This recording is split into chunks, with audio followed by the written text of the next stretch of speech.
Well, welcome everybody. This is What's Up, Know, Learn, Fly from here at AOPA headquarters. Today's topic is getting looped in aerobatic basics and why it is fun. So really glad you're all here with us. Before we get started into the presentation, let's of course go through some of the basic controls. If you are on a computer, you're looking for this attendee control panel that looks something like the picture on the right.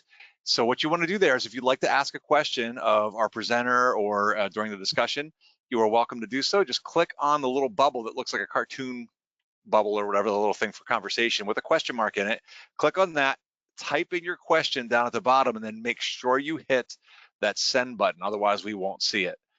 Over here, if you're on a tablet, like an iPad or something like that, you want to click on the little question mark. It should be up on that top right-hand corner. Type your question, and again, make sure you hit that send button so that we can make sure we see your question. And we will do our best to answer your questions. Of course, we often get a pretty large audience on here, so we'll just do the best. And then Donnie, who's there with me, is going to be curating some of those questions, and we'll take some time at the end to answer the ones that we don't cover during the presentation. My name, as always, is Chris Moser. I work here at AOPA, helping out CFIs and flight schools. And joining me today, filling in for Dan, who's actually on PTO, taking a little vacation, much needed, is Donnie McKay. So Donnie, tell us a little bit about yourself. Hey, Chris, thanks for having me on as well. My name is Donnie McKay. I'm a senior manager with AOPA. I run the Rusty Pilots Initiative, which now also includes Back to Your Roots. So if you are out of GA flying, or if you are a professional pilot or a retired professional pilot and looking to get back into GA, we have a program for you. And Donnie's actually, like you said, he runs the Rusty Pilots program. You may recall this program being called Don't Get Rusty. It was Donnie's fault. No, teasing. But actually, it was the confusion between Rusty Pilots and that is why we changed this. That's why we are now called What's Up, because Rusty Pilots is an awesome program. So check it out if you're interested in that. All right, and we are really excited today to have Faith Drewry with us. She is a former flight school owner, experienced aerobatic pilot. So Faith, just tell us a little bit about yourself because we're super excited to have you. Yeah, thanks for having me, Chris. I have been flying, started taking lessons when I was 14. I just never imagined a world without being in the sky. That was what I wanted to do from the time I was a little kid. So it's always been a part of my life. I've been flying aerobatics for the last 15 years, almost 15. I've been really involved with aerobatics from that point on. I've gone through the ranks, been the president of our local international aerobatic club. And as you mentioned, I started a flight school back in 2012, ran that for close to a decade and sold that when my mom was diagnosed with Alzheimer's, but continued to stay involved in all things aviation in the meantime. Very cool. And you were also quite humble in not mentioning the fact, but it is on the slide, which is awesome. You were the 2017 winner of AOPA's Best Flight School in the Southeast region with your partner. So that was really, really cool. So congratulations on that. So Faith definitely knows what she's doing, and we're excited to have her here today. And of course, we want to make sure we mention, as always, Stephen. Stephen, say hello, Stephen. Hello, Stephen. Never gets old, right? Right? Exactly. Right. I queued you up, I hope. Yes, quite well. So coordinator with their flight training initiative. I work directly with Chris on a variety of projects that I have the joy of managing, including producing this webinar series each month, which is awesome. Right now we're gearing up for Redbird migration in 2 weeks to celebrate our winners of the various Flight Training Experience Awards. So looking forward to that. And look, that's probably the closest photo we've had of you on the show. So that's detailing. Remember, at 1 million subscriptions, we will reveal Stephen on camera, reveal his face on camera. Or maybe like, 50,000, something like that. So anyway, let's keep moving. Please remember that What's Up, Know, Learn, Fly, and all of our other You Can Fly programs, of which we are a part, are funded by by generous contributions to the AOPA Foundation. So if you're interested in supporting programs like this, we would definitely invite you to go to aopafoundation.org and make a donation to help keep people flying and keep all these good programs happening. A couple of reminders, some of our most common questions. One, does this program have wings credit? Donnie, what do you think? Does it have wings credit today? This program does have wings credits, Chris, although I believe you have to be on live. You cannot get wings credits if you watch the recording later. That is correct. So as long as you registered for and you are viewing the live broadcast, not on YouTube later, but if you're viewing this broadcast live, and you use your email for the FAAsafety.gov, if you use that email, the same one you use for your FAA safety.gov address, you're good to go. You'll automatically get wings credit. If you're not sure, I have this link on screen, but Steven's going to share that in the chat. Please click on that link and you can submit your name and whatever Steven asked for in the form, and he can double check to make sure you're good to go. It just makes it easier for him when they're all gathered in one spot. So click on that form. I know Steven's going to put it in the chat. Otherwise, if you have any other questions, you can always contact us at ftinitiative@aopa.org. That's Flight Training Initiative at aopa.org. And yes, it is being recorded. Another really common question that we get. You can view this on AOPA's pilot video channel on YouTube. Just look under the various series or whatever underneath that. You're looking for that What's Up, Know, Learn, Fly. Or you can go to webinars.aopa.org and find it right there as well. What's Up, Know, Learn, Fly. And you'll find all the recorded episodes there. Give us a few days, Stephen. We'll get this thing uploaded. It'll take probably till early next week, and then it'll show up on the YouTube channel. All right, Stephen. Tell us a little bit about what happened this day in aviation history. Oh, in 1937, Howard Hughes established the then new transcontinental speed record. It's traveled from Los Angeles to New Jersey in 7 hours, 28 minutes. Wow. I was looking for some fun facts about that. I mean, his average speed for the 4,000 kilometer flight was 535 kilometers per hour, or 332 miles per hour in 1937. That's impressive. Yeah. And they had fuel for that long too. That's crazy. So very cool. Totally random connection here. That aircraft that is shown in that picture that's now sitting in the Smithsonian was restored by the guy who got me into aerobatics. Woo. No way. So look at that. Little did we know, but faith is part of history. All part of a plan, Faith. All part of the plan. That's tight. Well done.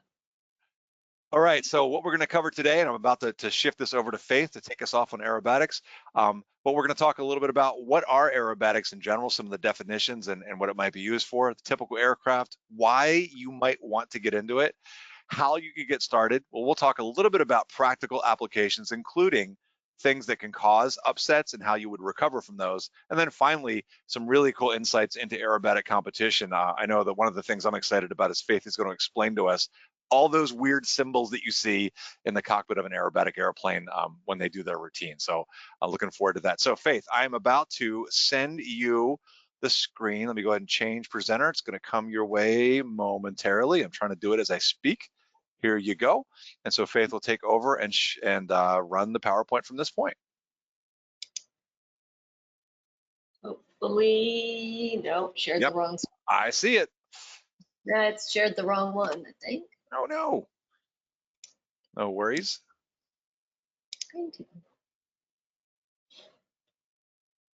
Which one do you see? Do you see the speaker notes? We're seeing the speaker notes on that one, yes. All right, sorry about that. You get that little drop down for which screen you want to show, yep. Yeah. There we go. All right, so when we talk about what is aerobatics, you know, the first thing that comes to people's mind is these daredevil, you know, we've got a picture of Skip Stewart here doing these fireball air show routines, and people think of it like a daredevil act and this low level nonsense and very scary. Well, there certainly is that aspect of it. That certainly is aerobatics, but that is a very narrow piece of the world of aerobatics. And the FAA defines aerobatics as an intentional maneuver involving an abrupt change in the aircraft's attitude, any abnormal attitude, abnormal acceleration that is not necessary for normal flight. So that can mean a lot of things. And, you know, it doesn't mean low level, it doesn't mean close to the ground, it doesn't mean scary. And we talk a lot about there are no unusual attitudes. The airplane is moving through air, right? We talk a lot about basic aerodynamics. The airplane, the four forces are true no matter what orientation the airplane is in. So one of the fun things we like to stump people with is asking about, you know, can an airplane stall if it has no airspeed? So if you're doing a hammerhead and you're pointed straight up and you get to that point where you run out of thrust to counteract gravity, are you stalled? There's no airflow over the wing. That's not a stall. the airplane is not stalled. So some really interesting when you start to explore the edges of the envelope there. When we talk about, go ahead. Hey, Faith, just real quick, if possible, some of the audience members are seeing your doc from your Mac. Is there a way to hide that if you're able? It's over on the left side of the screen, yeah. There we go. Sorry about that. Thank you. No worries. So there's a lot of sort of regulations around where you can perform aerobatics, where you can practice aerobatics. The FAA regulations around where aerobatics can be performed, not over any congested areas, not over cities, towns, any open air assembly of people, within B, C, D, or E airspace that is around an airport. The tricky one is not within 4 miles of an airway, which leaves you surprisingly few areas to practice aerobatics, and below 1,500 feet. So I think this is a really important part for people to know. The air show aerobatics that you see are very tightly covered by a waiver that allows low-level aerobatics. But other than that, it's not legal to perform aerobatics below 1,500 feet. A couple other regulations around it are around the use of parachutes. You're required to wear parachutes if there's 2 people on board and you're performing any exceeding 60 degrees of bank or 30 degrees of pitch. So. And so again, that big thing, so if folks were to go out and do aerobatic training, what you're getting at here is that they're not going to be doing like flying by a flaming bus, I'm assuming in that picture, right? None of that stuff's going to happen, yeah. Yes, definitely not going to be doing that during aerobatic training. Aerobatic training looks, in an air show environment, looks sensationalized because it is. And in fact, the practice of aerobatics is extremely rigid and well rehearsed. And a lot of people equate aerobatics to classical dressage in terms of its complexity and rigidity and discipline. Cool. So if we talk about what makes an aerobatic aircraft, when you think about your typical aircraft design, right? We are always taught they're designed for dynamic stability, right? So you let go of things and it's going to come back to static balance. An aerobatic aircraft is not designed for inherent stability. So a couple examples of aerobatic airplanes we've got here is the Pitts biplane, one of the very iconic airplanes. The Super Decathlon by American Champion Aircraft is a very great initial aerobatic trainer. It's very docile, easy to learn in. And then sort of one of the pinnacles of aerobatic airplanes is the Extra, that's shown there on the right. And one thing that what aerobatic aircraft tend to have in common is they're designed to a higher stress parameter, right? So they're certified to generally +6 and -3 Gs. And just to reference what that means, 1 G is just sitting here in gravity. And, so that's a multiplier of the force of gravity. So +6 Gs is 6 times the strength of gravity, 6 times the weight of gravity. Or -3, which really does mess with your head. And that's just your typical aerobatic. The extras are stressed to +10 and -10. So they certainly, that is a lot of forces on the body. These airplanes also will have inverted fuel and oil systems.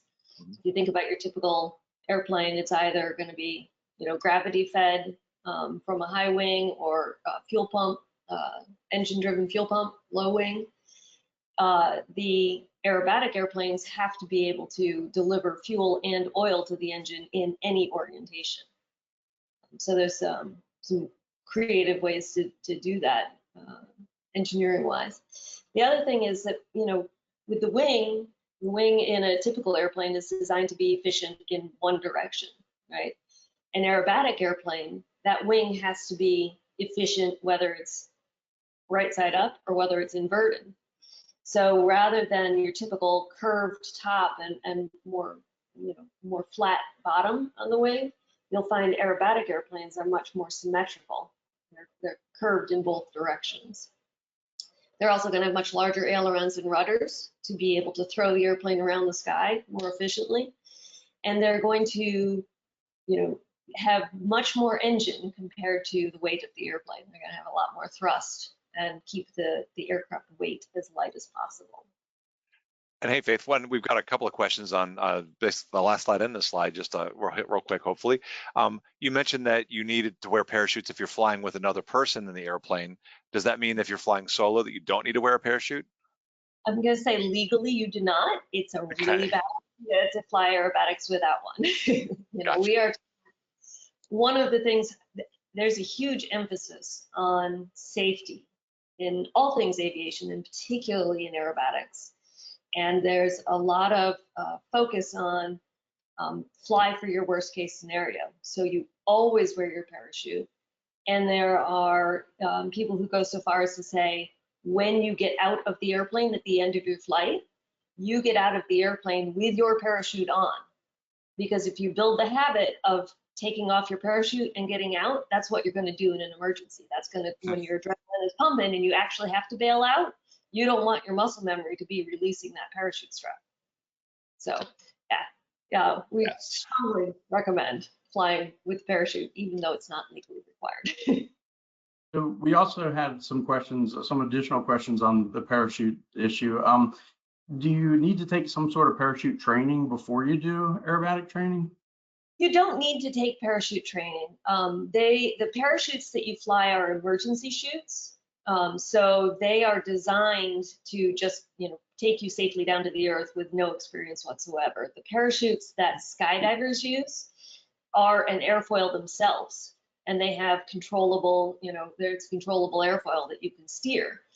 The emergency chutes are not designed to be steerable because you don't know what your emergency is. And I struggled a lot with this because I used to skydive, and so I thought, well, I want a regular rig, I don't want an emergency rig. But when you think about it, if you're bailing out of an airplane, you don't know what caused that emergency, right? So maybe you take a hit and break your arm on your way out, and you can't steer. So the emergency chutes are designed to get you safely back to Earth with no experience, no needing to understand how, just pull the cord. Interesting. We had another question about, do those parachutes age out? Is there a certain point where you can't use the parachute anymore? Does it have to be repacked every so often? Those sorts of things? Yep, they've got to be repacked I believe it's 180 days. They've got to be repacked. And they will go through a puncture test. They functionally, the fabric has to pass a test to say that it's still, the integrity of the fabric is still good. There is an age, some manufacturers impose, I believe it's a 20-year age limit on them. There you go. Okay, great, thanks. Let me interrupt one more time and ask you about, lost the question, sorry. Okay, I'll come back to it, thanks. Sure. Let's see.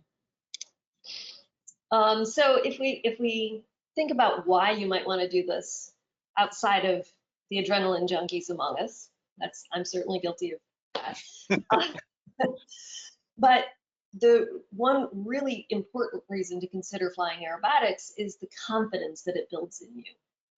And I happily tell the story of how I got into aerobatics, which was I got my private pilot's license, and I'm puttering around, and everybody's always talking about that stall spin base to final. And I thought, I should understand what that looks like so that I know where that edge is, so that I have some sense of, if I did find myself in this circumstance, what do I do about it? And so I took just a basic upset recovery course, and I went through, unusual attitudes, and then worked our way up through the unusual, more and more aggressive unusual attitudes to spins and spin recovery. And I was addicted. I said, no more straight level for me. This is what I want to do. But the confidence that gave me from going from a position where I don't know what that would look like, and I understand the theory, but could I actually handle it, to, okay, I know exactly what this would look like. I know how to get myself into it on purpose. I know how to get myself out of it. That confidence building is an amazing boost. There's also just, one of the things I love about aviation is that there's no end to the number of challenges that you can take on.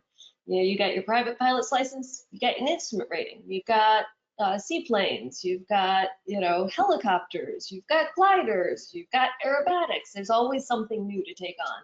And aerobatics is an excellent skills builder and a challenge to take on. It's really, I think it delivers a huge reward for the investment that you make in it.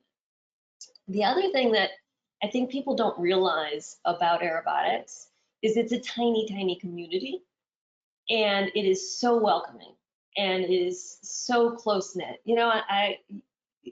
You can go around the country and you can show up at any little airport and people are like, oh, you're a pilot, awesome, what do you fly?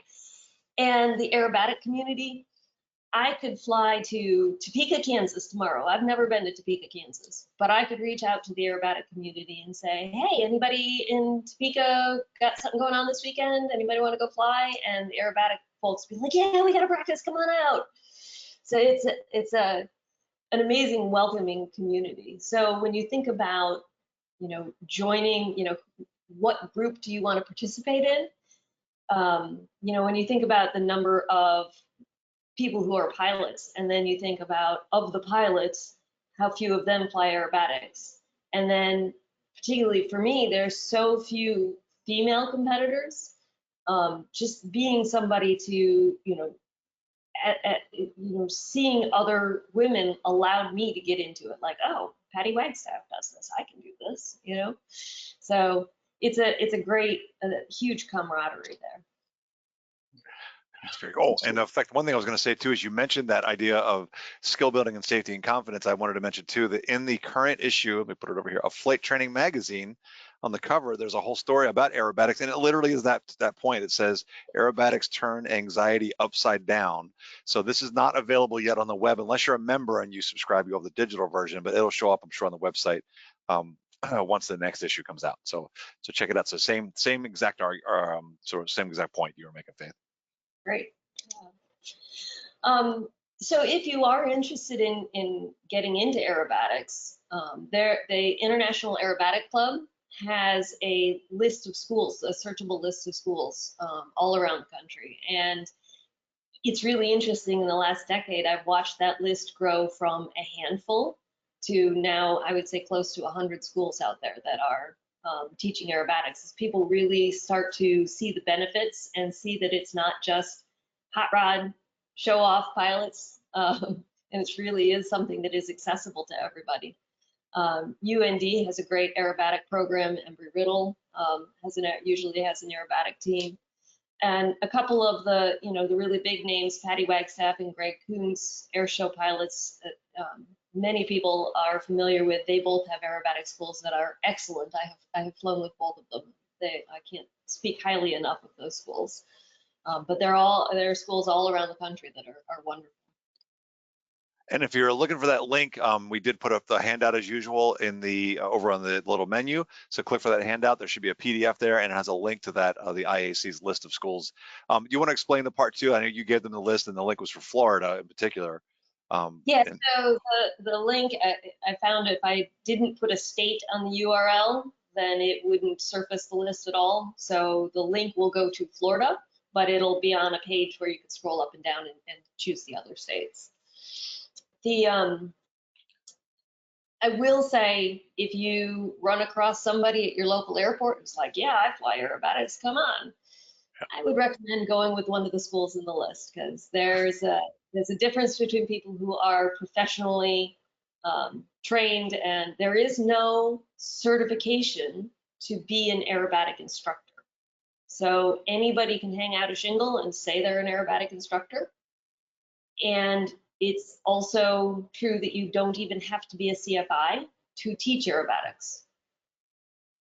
If you are already a private pilot learning aerobatics, the person teaching doesn't have to be a CFI. So just be careful out there, be choosy. Go to one of the schools that's recommended by the International Aerobatic Club.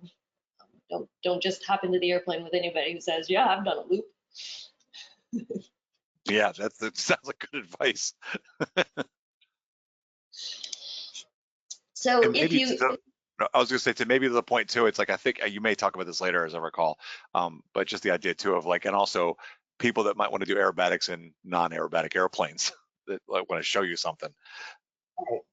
here, hold my beer, watch this. Exactly. Don't do that. Donnie, are there some questions? Yes, thank you. I got a couple of different questions here. Someone asked, how about positive G maneuvers for standard category or light sport aircraft?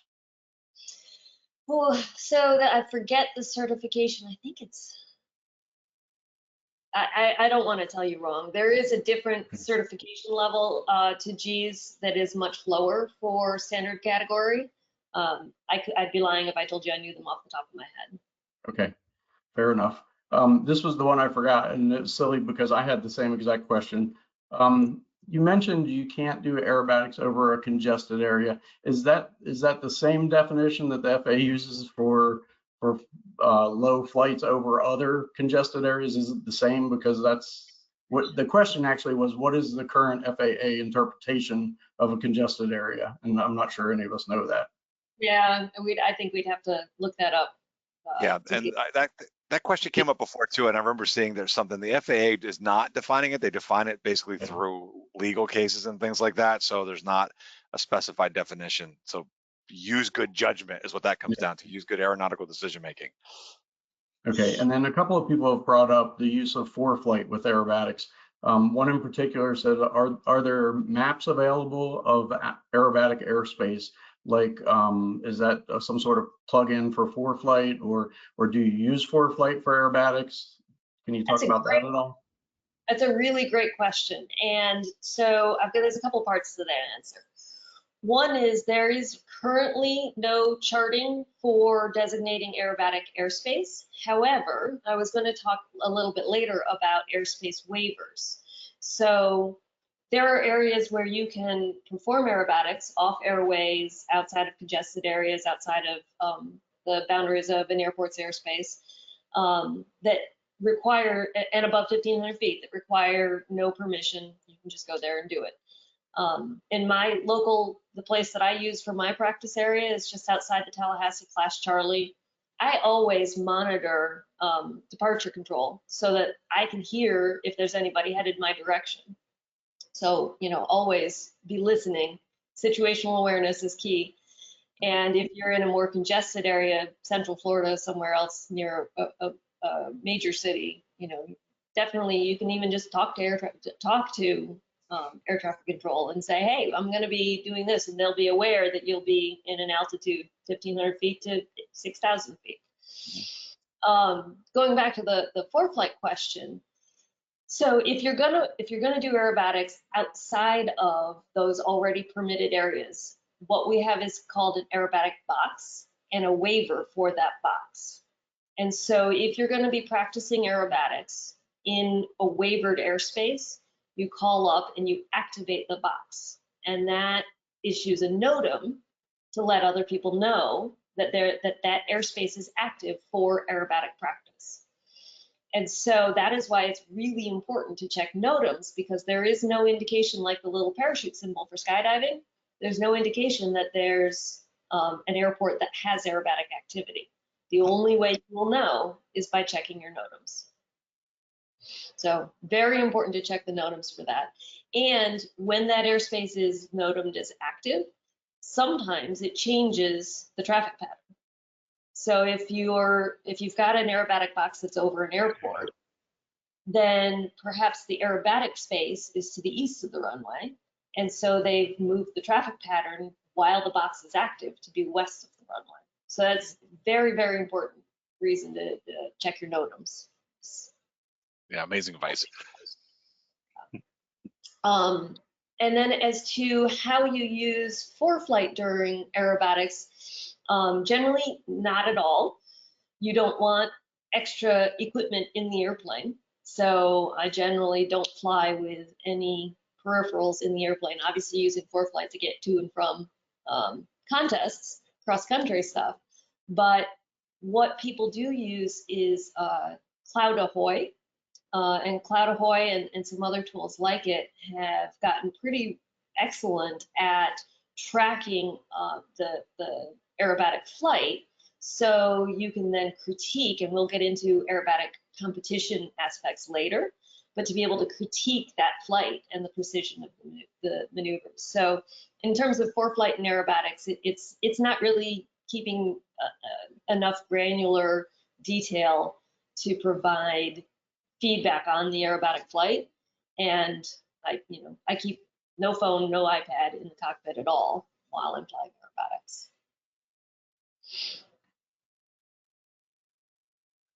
All right, got it, Faith. I guess we'll go to the next part here. Is what will you learn?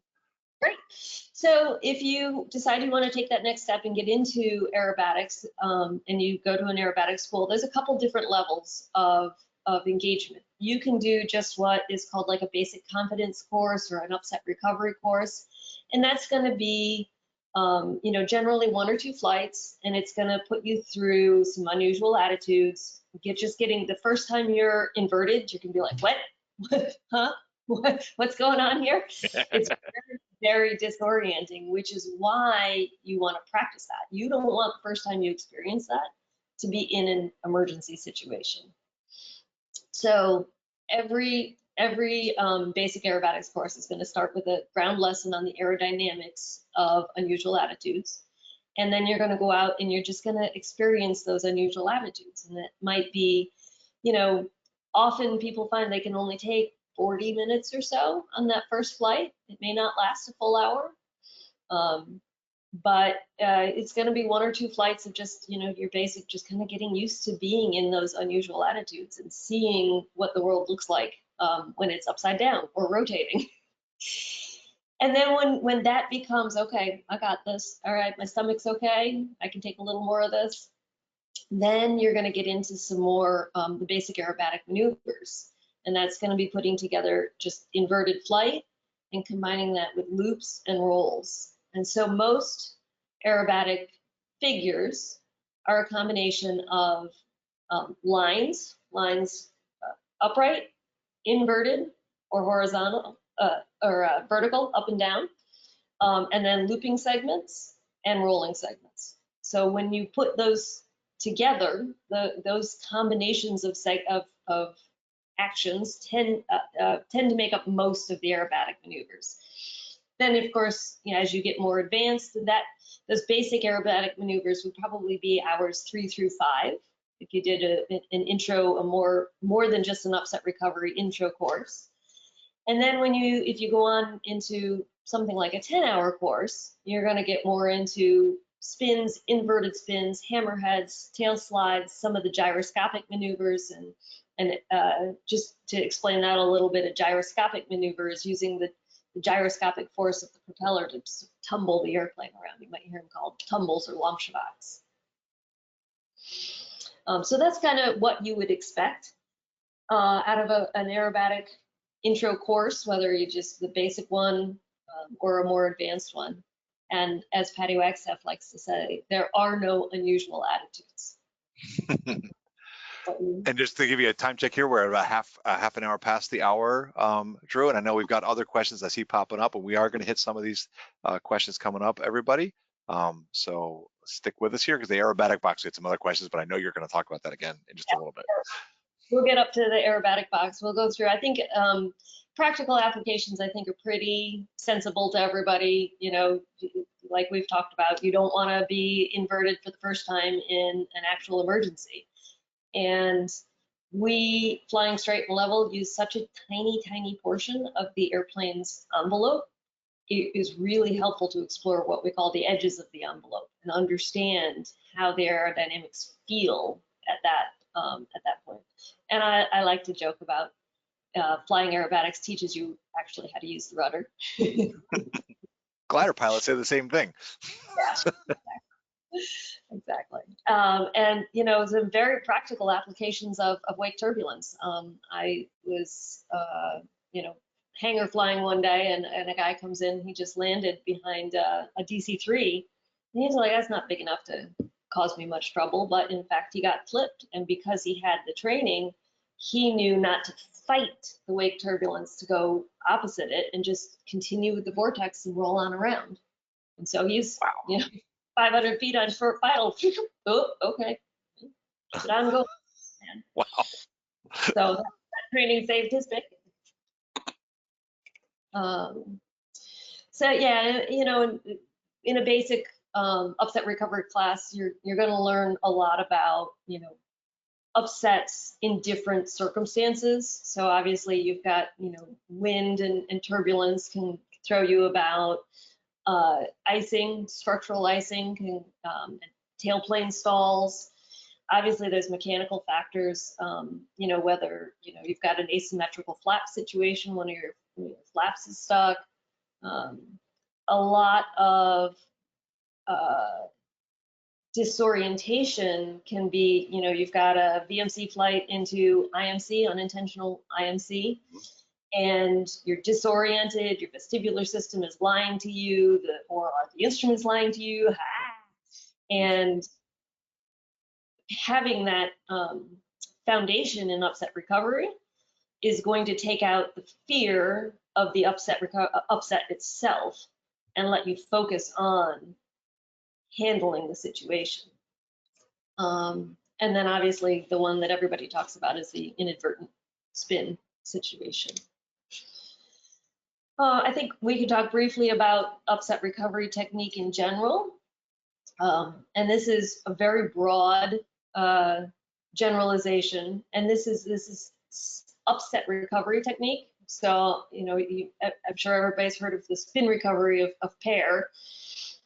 This is really more generalized to any upset, not just a spin. But if you find yourself in that wake turbulence, the number one thing you're going to want to do, obviously, if you've got any automation, just disconnect, get the autopilot, get all that stuff out of the picture, because it could be runaway trim, whatever, get rid of that. And then the first thing you're going to want to do is unload the airplane. You know, you don't want to stall or exacerbate a stall. So unload the airplane, push and unload the airplane. Then you're going to find the closest horizon. And that closest horizon, the nearest horizon, is the really essential part here. So in that example of wake turbulence, that pilot was rolled beyond knife edge. And so you don't want to try and come back and fight this way. You want to keep that roll going and keep your momentum and just go to that's going to be your closest horizon. And that's the first time you're in that, it's not intuitive. You're trying to put it back where it was, where it's really best to just keep it going to the closest horizon. At that point, you might be nose up, you might be nose down. You know, at that point, you're going to just need to deal with power appropriate to the situation. And you might find yourself, you know, nose down, but at a very low speed. You know, so you just need to assess the situation and then stabilize yourself. Then figure out stabilizing. And you know, every airplane is going to handle a little bit differently, and this is one really important thing with general aircraft versus aerobatic aircraft, especially when you talk about spin recovery techniques. The POH is going to be your definitive guide on what to do, but this is going to get you out of just about any situation. Right, and then one of the things too, I know you mentioned unloading the airplane, and some of the stuff that I was reading about as well, it talked about you don't want to get into too many negative G's, which we noticed like the aerobatic plane had +6, but was it -3 it can take? And I know like regular aircraft, depending on the category, it's something like +3 or +4, and like negative, I think it's -1.5 or something. It's not a lot. Right. So can you just speak to that briefly before we go to the next one? Definitely. How do you feel those negative ones and how to avoid them? Yeah, well, and that's really the biggest one that is surprising to people, and that is turbulence. Because if you're being thrown up and down and up and down, that can actually, that's where maneuvering speed is really important, because you can easily exceed the negative G load in turbulence, and people don't really think about that at all. So yeah, you're absolutely right. Considering the negative G's is an important aspect also. Cool. Let's see. What's next?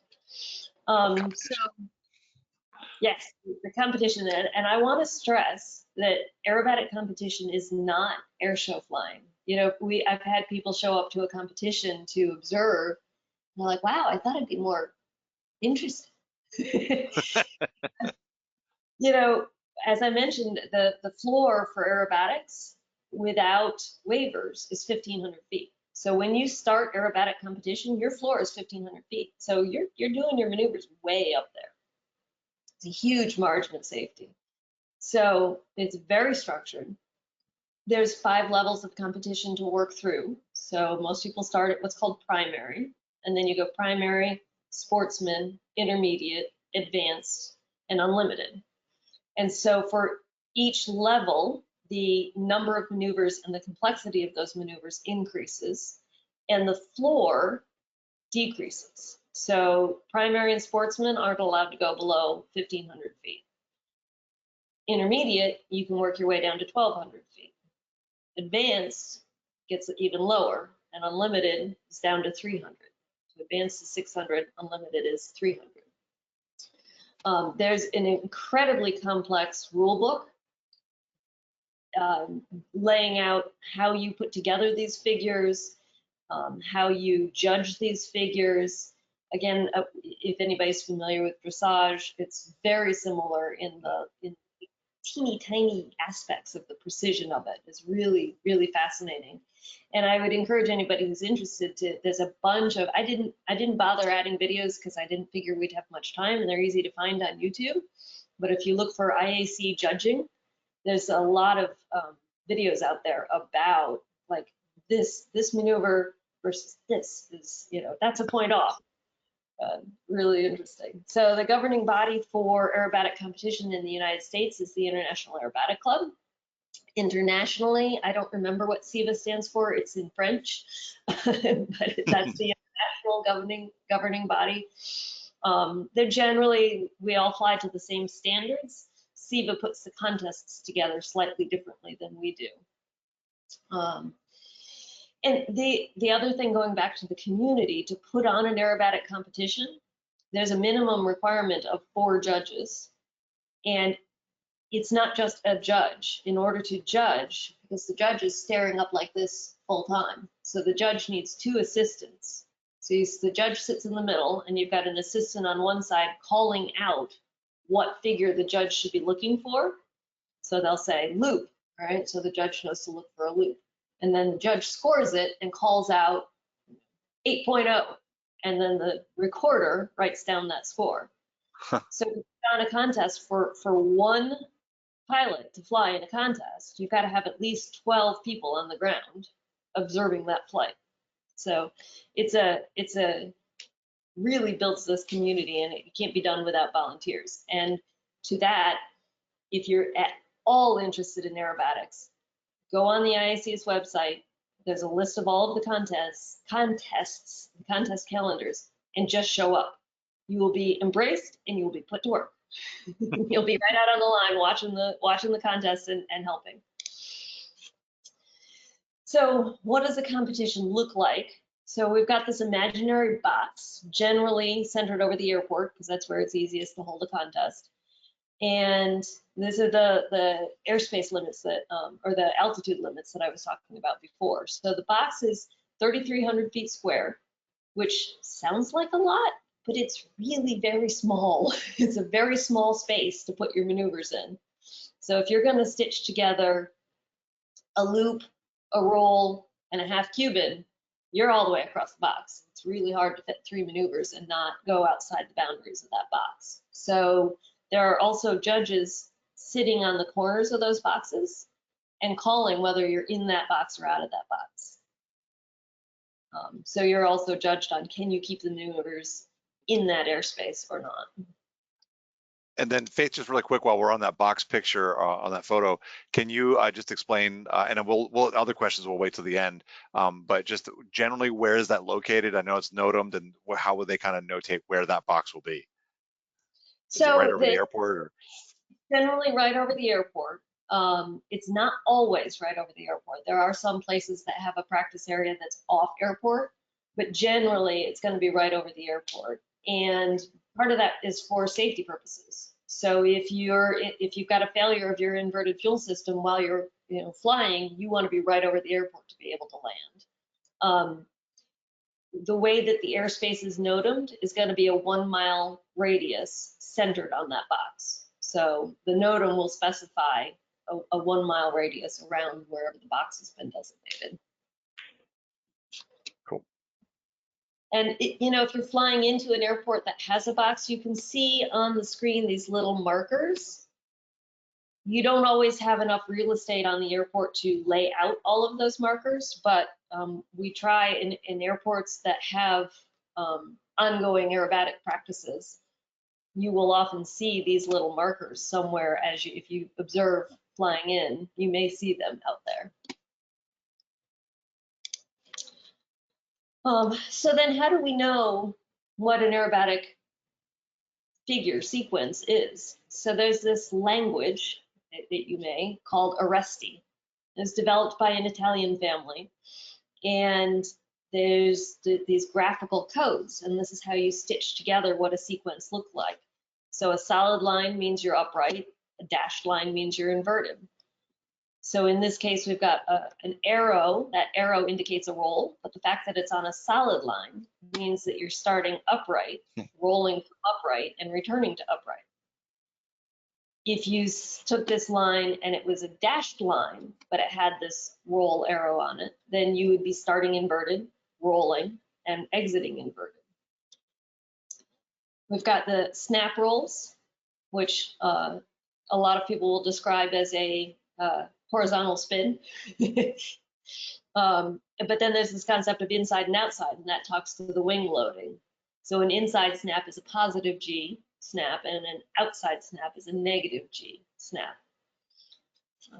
Loops, hammerheads, one of my absolute favorite figures to do is a hammerhead. It looks all that, but it's super easy and fun. Spins, of course. Turns are interesting. Turns in aerobatics, you separate the roll from the yaw. So you do not do coordinated turns in an aerobatic turn. So you would bank, pitch, and then you'd stop the forward stick, roll out, and you have to be able to visibly see those.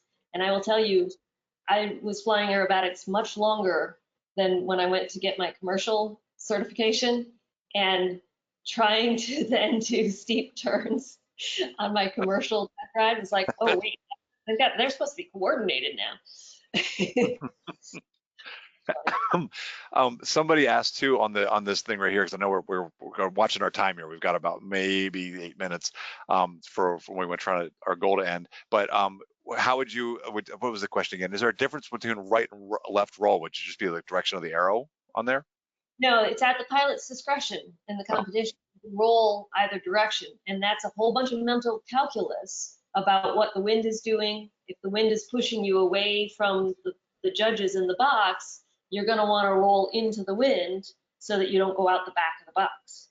So it's a lot of mental calculus on staying in that space, presenting your roll in a good light so the judges can see it the best.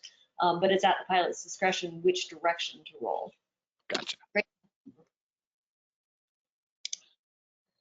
So I'll just talk through, get mindful that we don't have a lot of time left. I'll just talk through what a primary, if you want to get in your very first aerobatic contest, this is this year's sequence for primary. They often change every year. So this first figure here is a 45-degree upline. So it's just climb, and the whole point of that really is to set you up to be at a low airspeed to do the spin. So this is a 1.5 turn spin, and the spins are interesting. The half turns aren't bad, but the quarter turns are really difficult to make a spin stop right where you want it, especially on a quarter turn.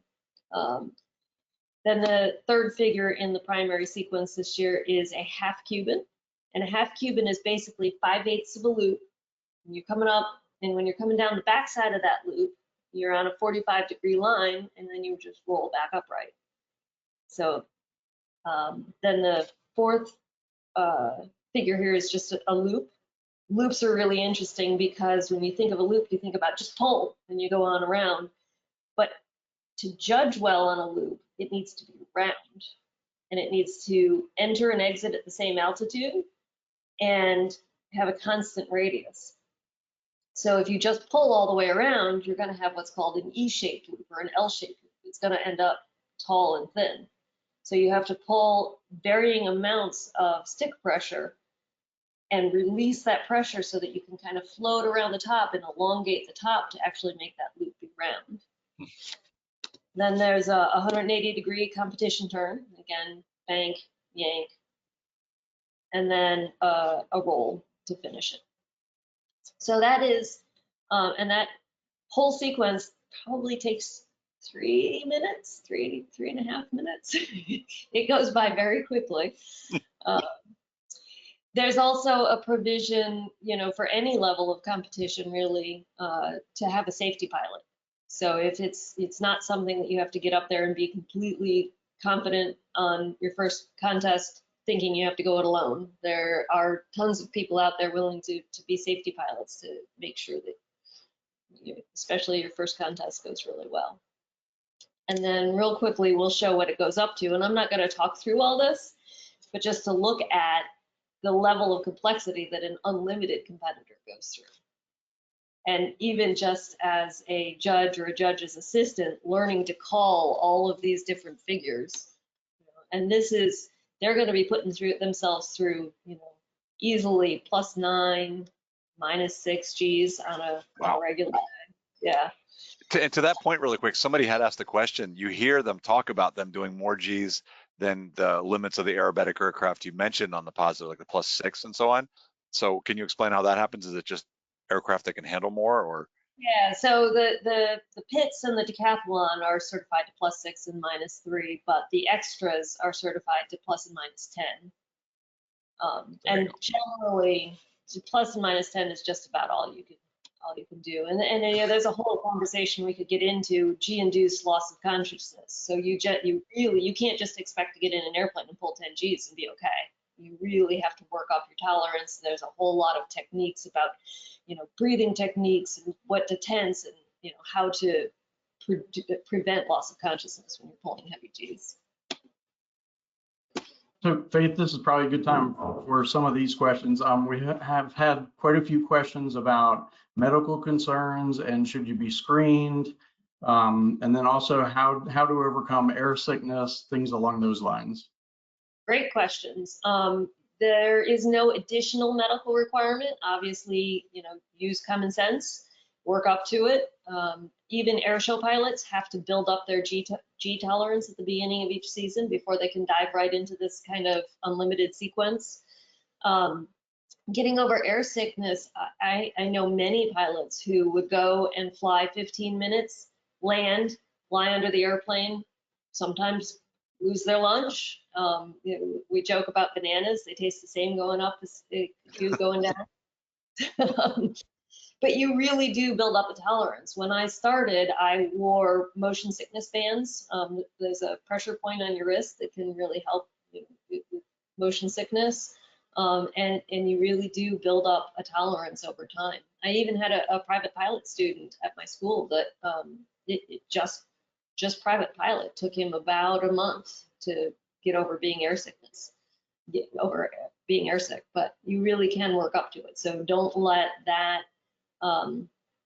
dissuade you from giving it. Hey guys, hey Don, let's do it. We'll do the official end of the webinar right here, and then we'll come back to all the questions. So Faith, did you actually want to talk about the unlimited really quick before I do that?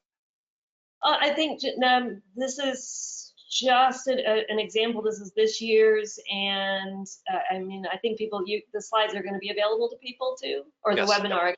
Read it. I don't think that I'll take up the time to read it, but if people have questions about it specifically afterwards, I'm happy to go through any of it. Yeah, it's kind of taking that low. This is the first example you gave, and obviously it's crazy looking. So very cool. All right, tell you what, let me take this back really quick, and I'm gonna do that, and hopefully everybody's seeing my screen now. And so what we'll do here is really quick. We're going to come to the official end of the webinar for those that are here looking for that wings credit. So let me just talk briefly about that. And then Faith has been kind enough to stick around with us and answer, because I know there's lots of questions and we want to make sure we give as much opportunity as we can to answer those. So first of all, if you are not an AOPA member and you're watching the show, you should be. So we are the world's largest aviation community, and do your part. And part of it is what we do is how to try to help protect your freedom to fly. It can help you stay informed. We've got tons of materials and resources, magazine articles, all kinds of aviation tools. So we would love to have you join the AOPA family and be a better part of, and be a better and safer pilot. So check it out, aopa.org/membership. Love to encourage you to become a member with us. Our next episode's coming up on March 20th, 2025.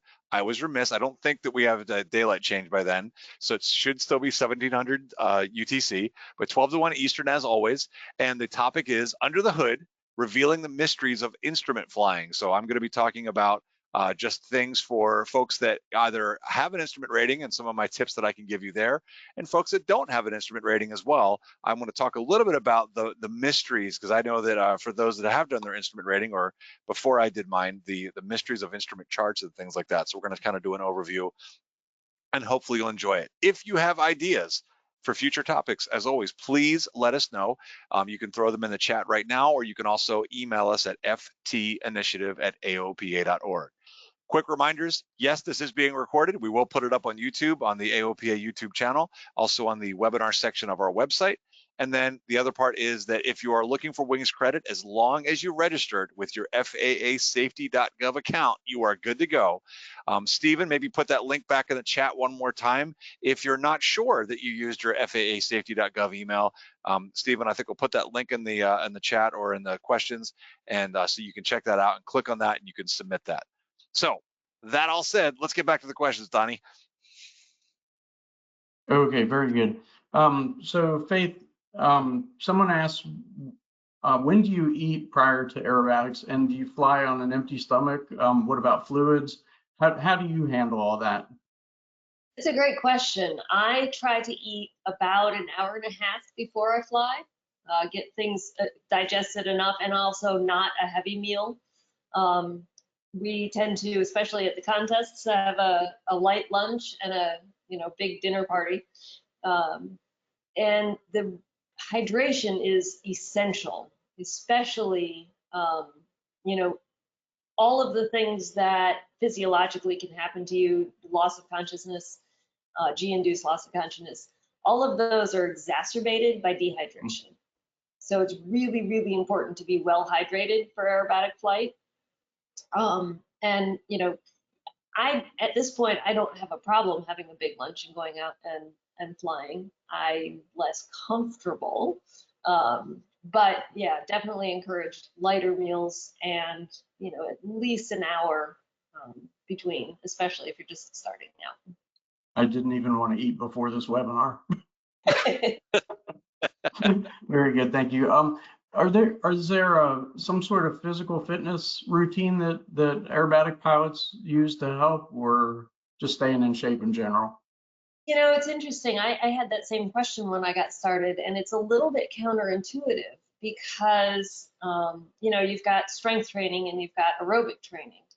And aerobic fitness means that your heart is more efficient in pumping blood faster, which also means that when you're inverted, it's pumping it away from your head faster.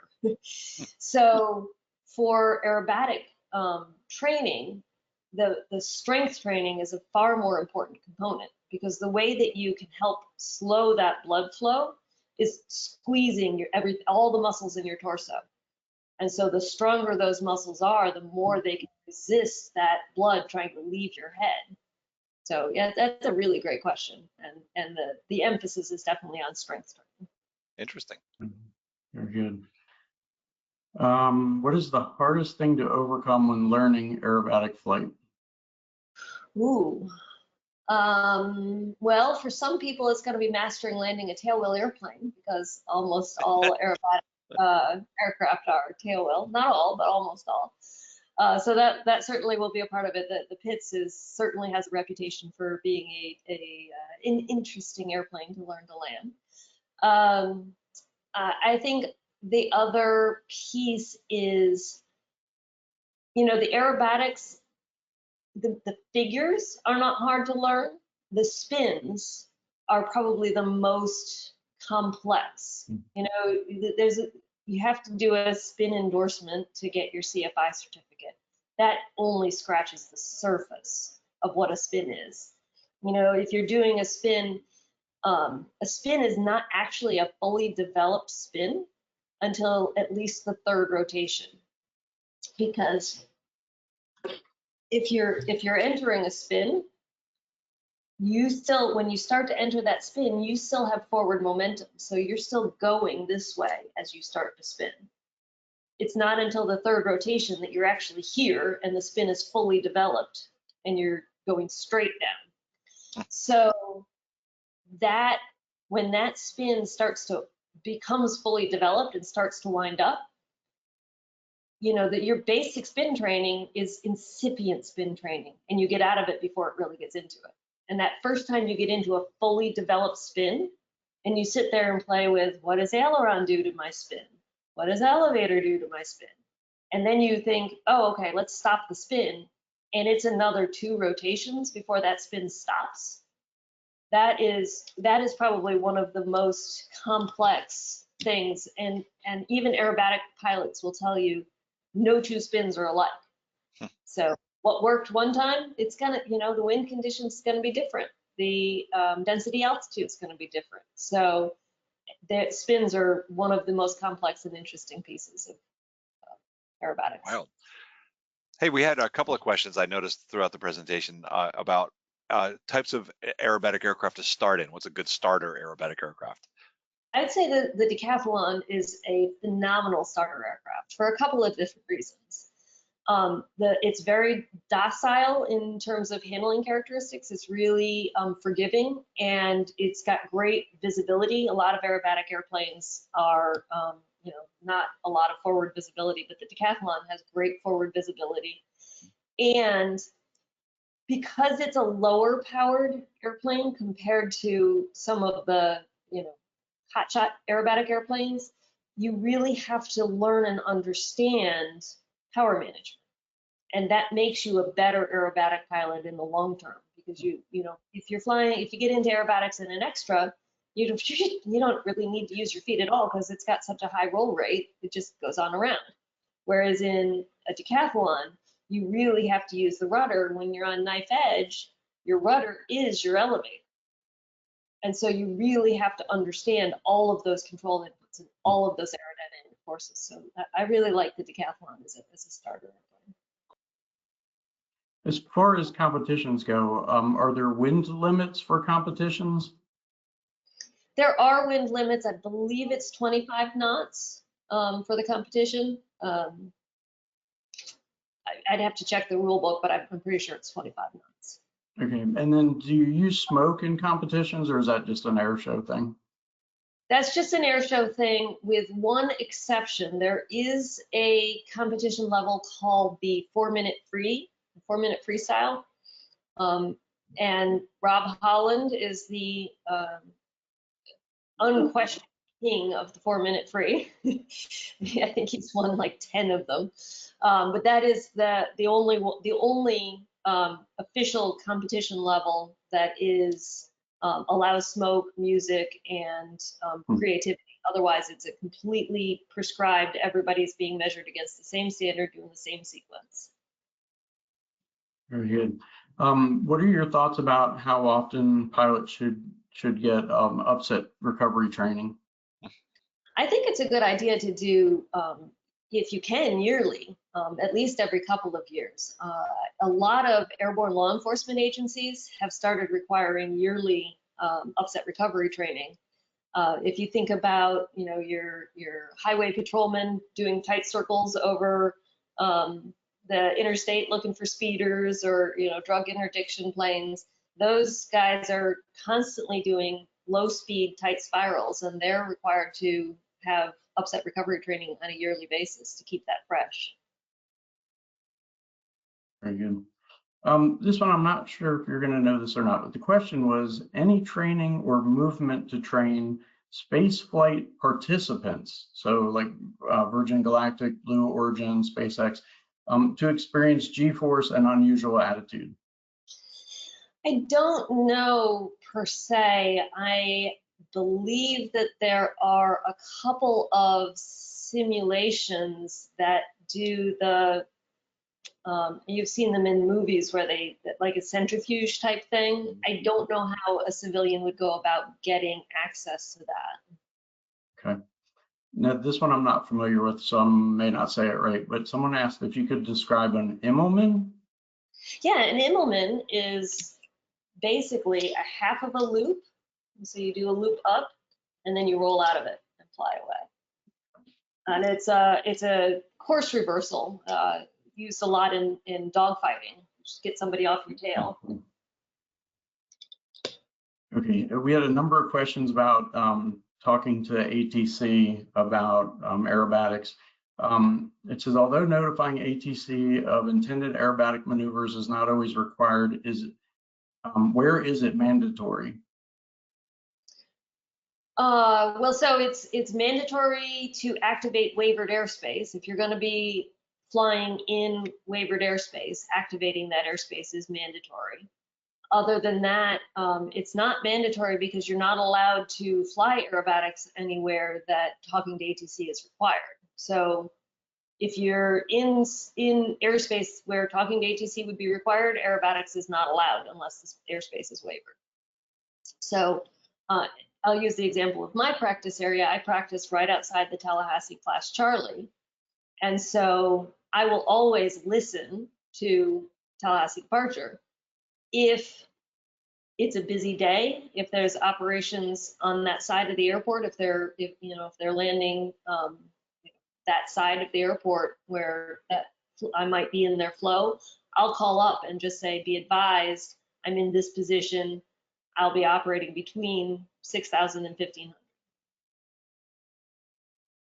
Okay, and I think you just answered this one with that last statement. Someone asked if you could explain the process of notifying ATC before an aerobatic flight.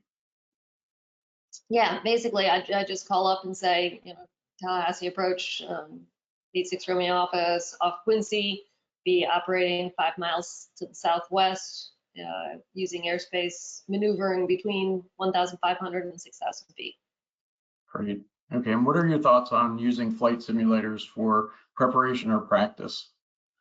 I had at my school, I had a full motion Redbird, and we had a lot of fun doing loops and rolls and putting it through its paces. But it's a very primitive use to understand the control inputs, but it gives you no sense of no vestibular sense whatsoever. So I think it can be useful, especially for somebody who is nervous about their first aerobatic flight, to get in and say, okay, when you do this, the airplane's going to do this, and you can kind of see and intellectualize what's going to happen. But it is nothing like doing it in the airplane. Okay. Someone asked, are aerobatic aircraft engines fuel injected or carbureted, or are there both? Both. They can be both. Pressure carburetors on older ones. There are even, you can do aerobatics in a Piper Cub. You just don't have inverted fuel, so you just can't really spend any time in that negative G, but you can do barrel rolls and all sorts of things. I've seen several shows with people using a Stearman, and you go inverted and the engine stops, and then you go upright and the engine picks up again. But yeah, the majority of them are going to be fuel injected. Okay. Is there an age limit for aerobatics or aerobatic competitions? Well, there's a lower age limit. Obviously, you have to be a private pilot. But there's no upper age limit. In fact, a good friend of mine is a competitor in his 80s. Wow. And for that private pilot, when it's 17 years old then, because you have to be 17 to get your private. Okay. There's a number of questions about aerobatics in specific aircraft. One of the ones that just came in, can you do simple aerobatics in a Cessna 210? No. Okay. And then there's, I mean, you could do, so let me clarify that. Per the FAA definition of aerobatics being greater than 60 degrees of bank and 30 degrees of pitch, sure, you can do wingovers in a Cessna 210. That's going to be considered aerobatics. Can you do loops and rolls and things like that? If the POH does not say, does not specify entry speeds for those things, you should not be doing them.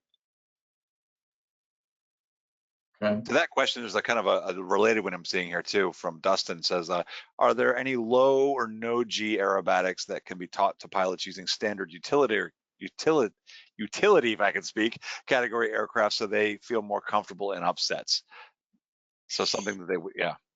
So a Cessna 152 or a Cessna Aerobatic is a great airplane to do upset recovery in. You know, a lot of the 152s have a rudder kit that you can retrofit to make them spin certified. And we used to teach spins in 152 all the time. I had a student who was pre-solo or post-solo, but pre-license, and she had a lot of fear around that stall spin because she didn't understand. She didn't want to do her cross-country solos because she just like, how am I going to know if I'm in that? So I took her out in the 152 and we did spins until she was comfortable, like, okay, I get it now. I'm not going to do this on accident. I see where the edges of the envelope are. So that's a really great airplane to get that introduction in.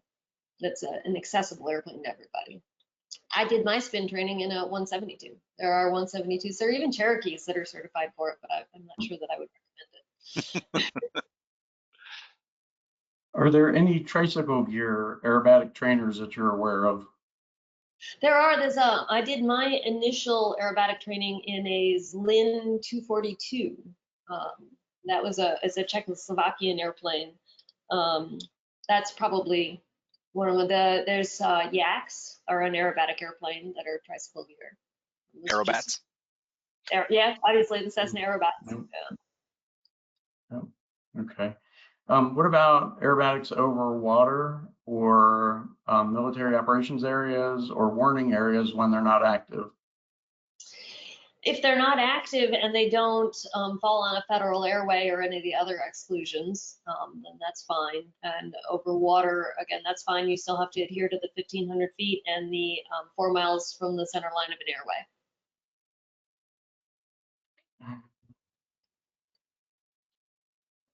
How about aerobatic training?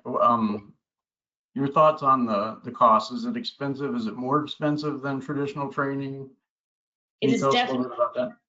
Yeah, it's definitely more expensive than your traditional hour of training. You know, if your standard flight lesson is $250 to $300 for an hour, it's probably going to be $450 or so for an hour. And part of that is because aerobatic airplanes are more expensive to operate. They are more expensive to insure. So all of the costs for the operator are significantly higher, and the level of expertise that they're providing versus a newly minted CFI is also, you're paying a lot for that level of expertise. So an hourly rate for an instructor could be anywhere between $75 and $150 an hour, and for the airplane, $250 to even $400 an hour, depending on the airplane. Yeah, it makes sense. Okay.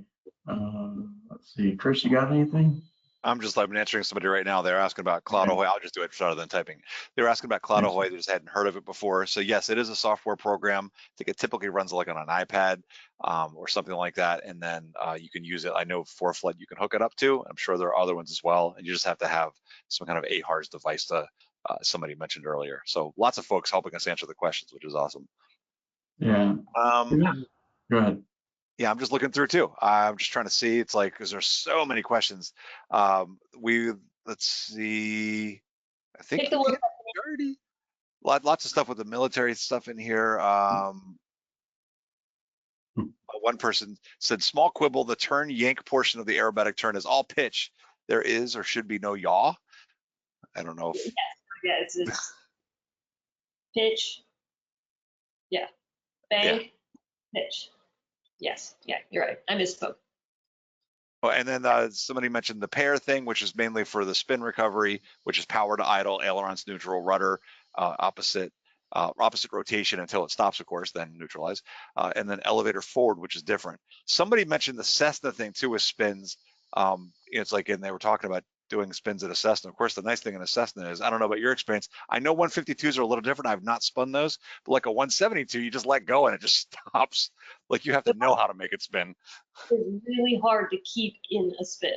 Yes. I will say the 152 is more inclined to, tip over and want to feel like it's that incipient spin is easier in the 152 than the 172. But it's really hard to keep a 152 in a spin. That's going back to the beginning conversation about, those airplanes are designed for dynamic stability, just let go. And yeah, I think that's a good point that the upset recovery process that we talked through before is not the spin recovery process. I mean, there's the upset recovery, right. Is, designed to get you, you're here, what do I do? Whereas the spin recovery is very, and pair will not work. We can get into a whole conversation about pair versus Beggs-Mueller and all the different, spin recoveries for different airplanes. Right. So know your specific airplane. One thing that I'm seeing is common things. People keep asking about training and where to train. So you mentioned, and it's on the handout, so I'll mention a couple things. We've got articles on the handout about some of the upset recovery. I didn't put any on there about spins. And then for the schools, you have the list on there. You mentioned Patty Wagstaff and Greg Kuntz, as I recall. And then there's that other list. So check out that IAC website for an aerobatic school near you for that training, which would be useful. All right. Do you see anything else, Donnie? Just there was a lot of comments about that this subject should be included more in primary training, just for safety. I wholeheartedly agree. And, I made sure in our school to offer anybody who was interested, and I still to this day, if somebody wants to experience aerobatics, let's go see what the edges of the envelope look like. And by and large, the people who took me up on that were the people who are either really nervous about it and wanted to know what that edge of that envelope looked like, or the adrenaline junkies like me. Yep. What is your advice for people? There's a few people asking about specific aircraft. In other words, can they use their aircraft, or what would be your advice? So how would you direct them? Would you tell them to go talk to the mechanic, or, what do you tell people like that ask those kind of questions? I would say to do some research. Almost all airplanes have a type club, and ask around in your type club. I don't want to be in the position of giving advice for every kind of airplane that I may not have type specific experience with. There are, for example, aerobatic certified Bonanzas. Not very many. They didn't make a lot of them, but there are aerobatic Bonanzas out there. RVs, a lot of RVs, RV4s and RV8s specifically are, we see a lot of those in aerobatic competitions, but if they don't have an inverted system, you're going to be kind of limited. So yeah, definitely connect with your type clubs, and connect with the IAC. The IAC is a huge resource, because if the airplane can be flown aerobatically, the IAC will help you figure out who can give you type specific instruction. Of course, check your POH AFM, the Airplane Flight Manual, to make sure you're legal on all that stuff. And I want to say too, one thing, I want to double down on what Faith was saying about the confidence, because I know for me, when I was going through my primary training, even into my commercial, I was always terrified of stalls. And it wasn't until I was working on my CFI and did my spin training that cured me of that fear of the stalls. So it's like by pushing yourself to that edge, it helps you get confidence in these other areas. When I realized, especially flying Cessnas, I realized how hard it was to spin a Cessna and how it wasn't really as big of a deal as I thought it was. Stalls became a non-event for me. So it's definitely worth doing the training. I think it's worth your while and worth taking that time and effort. Yep. And I'm going to add to that, especially with the changes in the last few years where you're no longer required to demonstrate a full stall, but you're supposed to recover at incipient stall. I think the private training is moving further and further away from the edge of the envelope. So I think it's even more important that people get this specific training. Cool. All right, do you see anything else, Donnie? Just I don't want you to end it without that last comment. Do you see that? It says, Faith, Hold on. you gave me a lot of faith in aerobatics, Faith. Thank you. That's awesome. All right, I tell you what we'll do. Let's go ahead, and I'm going to go back one slide here. Just a reminder, March 20th coming up. We're going to do some mysteries of the instrument flying and doing the instrument rating. So check that out. Don't forget, let us know if you have ideas for future topics you'd like us to talk about, FT Initiative. But mainly, I want to thank Faith. Thank you so much for being here with us. It was a huge help, and I know that so many comments I have to tell you on there are folks just saying great presentation. They were really fascinated by it, and they're really interested in training. So just want to thank you for being here and taking the time to do that. Thanks for having me, Chris. I had a great time. All right, cool. All right, Donnie, Steven, and Chris, who's on the background there too, thank you guys as well, and we will see you next time. Take us away, Steven.